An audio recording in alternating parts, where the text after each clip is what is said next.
Hello welcome to kitchen to you Kannada YouTube channel. ಇವತ್ತು ನಾನು ನಿಮಗೆ ತುಂಬ ಸ್ಪೆಷಲ್ ಸ್ವೀಟ್ ರೆಸಿಪಿನ ತೋರಿಸ್ತಾ ಇದ್ದೀನಿ. ಕ್ಯಾರೆಟ್ ರಸ್ಮಲೈ. ರಸ್ಮಲೈ ಅಂದ್ರೇ ಆಲ್ರೆಡಿ ನಮ್ಮ ಫೇವ್ರೆಟ್. ಅದರಲ್ಲಿ ನಾವು ಕ್ಯಾರೆಟ್ ಆ್ಯಡ್ ಮಾಡಿದ್ರೆ ಟ್ವಿಸ್ಟ್, ವಾವ್, ಟೇಸ್ಟ್ ಇನ್ನೂ ಡಬಲ್ ಆಗಿರುತ್ತೆ. ರೆಡಿನಾ? ಮಾಡೋಣವಾ? ಸ್ಟೆಪ್ 1, ಕ್ಯಾರೆಟ್ ಮಿಕ್ಸ್ಚರ್ ರೆಡಿ ಮಾಡ್ಕೊಳ್ಳೋಣ. ಚೆನ್ನಾಗಿ ತೊಳೆದಿಟ್ಕೊಂಡಿರೋಂಥ ಕ್ಯಾರೆಟ್ಗೆ ಹಾಲು ಮತ್ತು ಸಕ್ಕರೆನ ಸೇರಿಸ್ಕೊಂಡು ನುಣ್ಣಗೆ ರುಬ್ಕೊಂಡು ತೊಗೊಂಡು ಬರೋಣ. ಈಗ ಒಂದು ಕಡಾಯಿ ಇಟ್ಟು ಕಡಾಯಿ ಬಿಸಿ ಆದಮೇಲೆ ನಮ್ಮ ಕ್ಯಾರೆಟ್ ಮಿಕ್ಸ್ಚರ್ನ ಸ್ವಲ್ಪ ಹಾಲು, ಸಕ್ಕರೆ ಮತ್ತು ತುಪ್ಪನ ಆ್ಯಡ್ ಮಾಡಿಕೊಂಡು ಕ್ಯಾರೆಟಲ್ಲಿರೋ ಹಸಿ ವಾಸನೆ ಹೋಗೋವರೆಗೂ ಅದನ್ನು ಚೆನ್ನಾಗಿ ಬೇಯಿಸ್ಕೊಳ್ಳಿ. ಈ ಸ್ಟೆಪ್ ತುಂಬಾ ಇಂಪಾರ್ಟೆಂಟ್. ಅದಕ್ಕೆ ನೀವು ಸ್ಟವ್ನ ಮೀಡಿಯಮ್ ಫ್ಲೇಮಲ್ಲಿಟ್ಟು ಆದಷ್ಟು ಸ್ಲೋ ಆಗಿ ಪೇಷನ್ಸಿಂದ ಕುಕ್ ಮಾಡ್ಕೊಳ್ಳಿ. ಕ್ಯಾರೆಟಲ್ಲಿರೋ ಹಸಿ ವಾಸನೆ ಹೋಗಬೇಕು, ಆಗಲೇ ರುಚಿ ಬರೋದು. ನೋಡಿ, ಈಗ ಕ್ಯಾರೆಟ್ ಆಲ್ಮೋಸ್ಟ್ ಚೆನ್ನಾಗಿ ಬೆಂದಿದೆ. ಬಟ್ ಕನ್ಸಿಸ್ಟೆನ್ಸಿ ಒಂದು ಸ್ವಲ್ಪ ತಿಕ್ಕಾಗಿಬೇಕು. ಅದಕ್ಕೆ ನಾವಿಲ್ಲಿ ಹುರಿದಿರೋ ಅಂಥ ರವೆನ ಆ್ಯಡ್ ಮಾಡಿಕೊಂಡು ಚೆನ್ನಾಗಿ ಬೇಯಿಸ್ಕೊಳ್ಳಿ. ನಿಮಗೇನಾದರೂ ಒಂದೇ ಸತಿ ರವೆ ಆ್ಯಡ್ ಮಾಡಲಿಕ್ಕೆ ಗೊತ್ತಾಗಲಿಲ್ಲ ಅಂದರೆ ಸ್ವಲ್ಪ ಸ್ವಲ್ಪನೇ ಆ್ಯಡ್ ಮಾಡಿಕೊಂಡು ಚೆನ್ನಾಗಿ ಮಿಕ್ಸ್ ಮಾಡಿಕೊಂಡು ಈ ಕನ್ಸಿಸ್ಟೆನ್ಸಿ ಬಂದಮೇಲೆ ಒಂದು 5ರಿಂದ 6 ನಿಮಿಷಗಳ ಕಾಲ ಲೋ ಫ್ಲೇಮಲ್ಲಿ ಕುಕ್ ಮಾಡ್ಕೊಳ್ಳಿ. ಆವಾಗ ರವೆ ತುಂಬ ಚೆನ್ನಾಗಿ ಬೇಯುತ್ತೆ. ಆನಂತರ ನೀವು ಇದಕ್ಕೆ 1 ಟೇಬಲ್ ಸ್ಪೂನ್ ಅಷ್ಟು ತುಪ್ಪನ ಸೇರಿಸ್ಕೊಳ್ಳಿ. ಒಂದು ಸತಿ ಚೆನ್ನಾಗಿ ಮಿಕ್ಸ್ ಮಾಡಿಕೊಂಡು ಒಂದು 5ರಿಂದ 6 ನಿಮಿಷಗಳ ಕಾಲ ಇದನ್ನು ಆರೋದಕ್ಕೆ ಬಿಡಿ. ನೀವೇನಾದರೂ ಬಿಸಿ ಇರೋವಾಗಲೇ ಉಂಡೆ ಕಟ್ಟೋದಕ್ಕೆ ಪ್ರಯತ್ನ ಮಾಡಿದ್ರೆ ಅದು ಉಂಡೆ ಬರಲ್ಲ, ಕೈಗೆ ಅಂಟಂತ ಫೀಲ್ ಆಗುತ್ತೆ. ಅದಕ್ಕೋಸ್ಕರ ಒಂದು 5ರಿಂದ 6 ನಿಮಿಷಗಳ ಕಾಲ ಚೆನ್ನಾಗಿ ಆರಿದ್ಮೇಲೆ ನೀವು ಇದನ್ನು ಉಂಡೆ ಕಟ್ಕೊಳ್ಳೋದಕ್ಕೆ ಯೂಸ್ ಮಾಡ್ಕೊಳ್ಳಿ.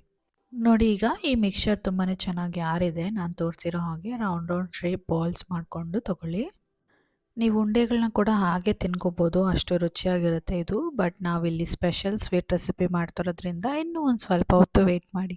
ಈಗ ಸ್ಟೆಪ್ 2, ಮಲಾಯ್ ಬೇಸ್ ರೆಡಿ ಮಾಡ್ಕೊಳ್ಳೋಣ. ಈಗ ಇನ್ನೊಂದು ಪ್ಯಾನಲ್ಲಿ ಫುಲ್ ಕ್ರೀಮ್ ಮಿಲ್ಕ್, ಸ್ವಲ್ಪ ಏಲಕ್ಕಿ ಪುಡಿ ಹಾಗೆ ಸ್ವಲ್ಪ ಸಕ್ಕರೆನ ಆ್ಯಡ್ ಮಾಡಿಕೊಂಡು ಸಕ್ಕರೆ ಕರಗೋವರೆಗೂ ಚೆನ್ನಾಗಿ ಇದನ್ನು ಮಿಕ್ಸ್ ಮಾಡ್ಕೊಳ್ಳಿ. ನಾವಿನ್ನು ಸ್ವಲ್ಪ ಕಲರ್ ಎನ್ಹ್ಯಾನ್ಸ್ ಮಾಡೋದಕ್ಕೆ ಸ್ವಲ್ಪ ಕೇಸರಿ ಅಥವಾ ಅರಿಶಿನ ಪುಡಿನ ಆ್ಯಡ್ ಮಾಡಿಕೊಂಡು ಚೆನ್ನಾಗಿ ಇದನ್ನು ಮಿಕ್ಸ್ ಮಾಡ್ಕೊಳ್ಳಿ. ಒಂದು 2 ಮಿನಿಟ್ಸ್ ಇದು ಬಾಯ್ಲ್ ಆದಮೇಲೆ ನಾನಿಲ್ಲಿ ಕಂಡೆನ್ಸ್ಡ್ ಮಿಲ್ಕ್ನ ಆ್ಯಡ್ ಮಾಡ್ತಾಯಿದ್ದೀನಿ. ನಾನಿಲ್ಲಿ ಮಿಲ್ಕಿ ಮಿಸ್ಟ್ ಅವ್ರದ್ದು ಯೂಸ್ ಮಾಡ್ತಾಯಿದ್ದೀನಿ. ನೀವು ಯಾವ್ದು ಬೇಕಾದರೂ ಯೂಸ್ ಮಾಡ್ಕೋಬೋದು.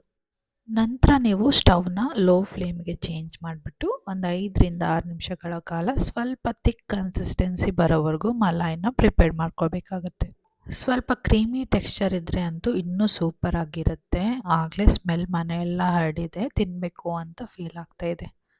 ಈಗ ಸ್ಟೆಪ್ 3, ಸೋಕ್ ಮಾಡೋಣ.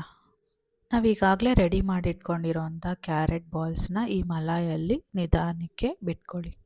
ಒಂದು 4 to 5 hours ಸೋಕ್ ಮಾಡಿದ್ರೆ ಚೆನ್ನಾಗಿರುತ್ತೆ. ನಿಮ್ಮ ಹತ್ರ ಜಾಸ್ತಿ ಟೈಮ್ ಇದ್ದರೆ ಓವರ್ನೈಟ್ ಸೋಕ್ ಮಾಡಿ, ಇನ್ನೂ ರುಚಿ ತುಂಬಾ ಚೆನ್ನಾಗಿರುತ್ತೆ. ನಾವು ಹೀಗೆ ಸೋಕ್ ಮಾಡೋದ್ರಿಂದ ಫ್ಲೇವರ್ ಫುಲ್ ಅಬ್ಸರ್ವ್ ಮಾಡುತ್ತೆ, ಹಾಗೆ ಸಾಫ್ಟ್ ಆಗುತ್ತೆ. ರಸ್ಮಲೈ ಬಾಯಲ್ಲಿಟ್ಟಿದ ತಕ್ಷಣ ಕರಗೋಗುತ್ತೆ. ಓಕೆ, ಕೊನೆಯಲ್ಲಿ ಲಾಸ್ಟ್ ಸ್ಟೆಪ್ ಗಾರ್ನಿಷಿಂಗ್ ಮಾಡೋಣ. ಸ್ವಲ್ಪ ಬಾದಾಮಿ, ಪಿಸ್ತಾ, ಗೋಡಂಬಿ, ನಿಮ್ಮನೇಲಿ ಯಾವ ಡ್ರೈ ಫ್ರೂಟ್ಸ್ ಇರುತ್ತಲ್ಲ ಅದನ್ನು ಆ್ಯಡ್ ಮಾಡಿಕೊಂಡು ಗಾರ್ನಿಷ್ ಮಾಡ್ಕೊಳ್ಳಿ. ಚೆನ್ನಾಗಿ ಡೆಕೋರೇಟ್ ಮಾಡಿ ಸರ್ವ್ ಮಾಡಿ. ನಿಮ್ಮ ಕ್ಯಾರೆಟ್ ರಸ್ಮಲೈ ಈಸ್ ರೆಡಿ. ಯಾರು ಟೇಸ್ಟ್ ಮಾಡಿದ್ರು ವಾವ್ ಅಂತ ಹೇಳ್ತಾರೆ. ಈ ರೆಸಿಪಿನ ನೀವು ಟ್ರೈ ಮಾಡಿ, ನಿಮ್ಮ ಫ್ಯಾಮಿಲಿ ಜೊತೆ ಎಂಜಾಯ್ ಮಾಡಿ. ಇಷ್ಟ ಆಯಿತು ಅಂದರೆ ಲೈಕ್ ಮಾಡಿ, ಶೇರ್ ಮಾಡಿ, ಸಬ್ಸ್ಕ್ರೈಬ್ ಮಾಡಿ. ಕಮೆಂಟ್ ಸೆಕ್ಷನಲ್ಲಿ ಹೇಳಿ ನಿಮಗೆ ಹೇಗೆ ಅನಿಸ್ತು ಅಂತ. ನೆಕ್ಸ್ಟ್ ವಿಡಿಯೋ ಅಲ್ಲಿ ಇನ್ನೂ ಟೇಸ್ಟಿಯಾಗಿರೋ ರೆಸಿಪಿ ತೋರಿಸ್ತೀನಿ. Until then, happy cooking. Bye bye. Thank you.